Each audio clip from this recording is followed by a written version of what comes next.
Well, let's welcome in Georgia Congressman and member of the House Armed Services and Foreign Affairs Committees, Representative Rich McCormick. Representative Rich McCormick, thank you so much for joining this evening. You know, Vice President J.D. Vance, he's currently in Israel, and now Secretary of State Marco Rubio will travel to Israel and meet with Prime Minister Benjamin Netanyahu on Friday. How important is their presence in Israel to just help maintain the fragile ceasefire there? It goes to show you we're super involved, that we actually care. Anytime a diplomat travels abroad, especially somebody in the upper crust of our government, it shows that we want peace. President Trump is totally committed to this. He's actually put pressure on both sides to come to the table to stop the death. The problem is there are people invested in failure, especially Hamas, Hezbollah, the Houthis. They don't want to see success. They literally make a living off of terror and destruction and division and hate. And unfortunately, they'll be working against us on this. Yeah, it doesn't seem like they're ready for peace yet, which is unfortunate. Let's move over to Russia a little bit. Last night, Russian forces launched drone and missile attacks on Ukraine. It killed 6 people.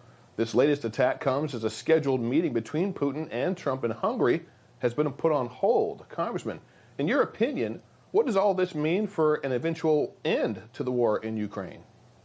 Well, Putin's never shown that he was acting in good faith. Last time he acted with the president, he met with him. Right after that, they did a huge drone strike on Ukraine. He's openly talked about the future of the Soviet Union basically being revived from Russia. He's talked about invading the Baltic states.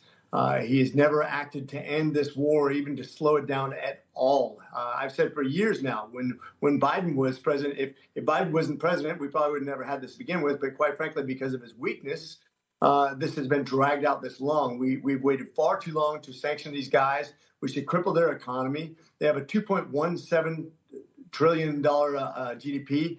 Germany has about 2.5 times that by itself. Texas has 2.7 trillion. We should be crushing these guys economically and giving Ukraine all it can handle and freeing them up to do whatever damage they can do and make this so painful for Putin that his oligarchs basically betray him and throw him out of power. He deserves it. Yeah, it's going to be interesting to see what takes place there. If we jump over to the Caribbean and what we're doing here in the United States, the U.S. is increasing its military presence in the Caribbean. Dozens of warships and planes and thousands of U.S. troops are now deployed to the Caribbean Sea. Is the increased military presence a way to force Venezuelan President Nicolas Maduro to step down? That guy is a dictator. He will never step down unless you absolutely force him. He took the second highest GDP per capita nation with massive resources and basically ran into the ground where they're eating zoo animals because of starvation. People exiting his country by the millions. He was emptying his jails and sending criminals to America, murderers. He exports terror. He exports drugs. This guy is a bad actor. I'm glad we're playing hardball with this guy. But quite frankly, we're never going to get rid of the drug problem in America until we teach our kids not to buy drugs, not because it's going to kill them, which it will, but because whenever they buy drugs, they're supporting murderers, rapists, child traffickers, drug traffickers. They're supporting the most evil people in the world. It's not worth the high, guys. Don't do it. We're supporting criminals. And we need to teach our kids that early and often. Yeah, definitely something that needs to be taught to our kids very early and very often. You know, so far, 7 drug boats have been taken out in the Caribbean, 8 in total. What do you have to say to all those that are calling it extrajudicial executions, is what they're saying? Well, when you look at what we have to do in order to confirm those guys are drug runners, delivering essentially weapons of mass destruction into the United States, something that has killed more people in the United States than all the wars we've ever fought combined. When you look at over the years of drug trade in America, the gang warfare, the black on black crime, the overdoses that have killed hundreds upon hundreds of thousands of Americans, this is war. They are waging on us.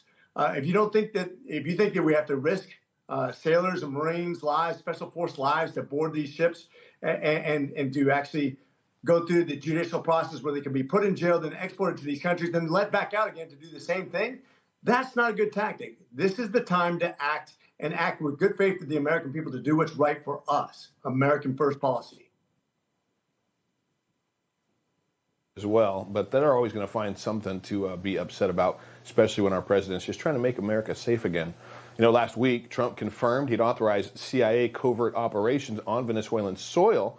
Do you believe this could lead to a war between our two countries? First of all, no way, because Maduro wants no part of a war with the United States. We're still the most powerful nation in the world. We have a rival, a peer rival now in China, but Venezuela is not a peer rival. They don't have enough money to fund their own military. That's why he can't stand up to the drug lords. That's why he can't clean up his own country despite his natural resources. We already have problems with them economically. They're supporting a dictator. They're definitely turning towards not just socialism but communism, but they don't want a war with us. He needs to do the right thing, not just for America, but also for his own country. This guy should be run out of town by his own people. They're scared to death of him. He rules with an iron hand. But he's not going to go to war with this. No way. Yeah, well, I don't think so. I don't think so either. I think that would be one fight he just doesn't want to pick. Congressman Rich McCormick, God bless you, brother. Thank you for joining coming on the show tonight. Thanks so much.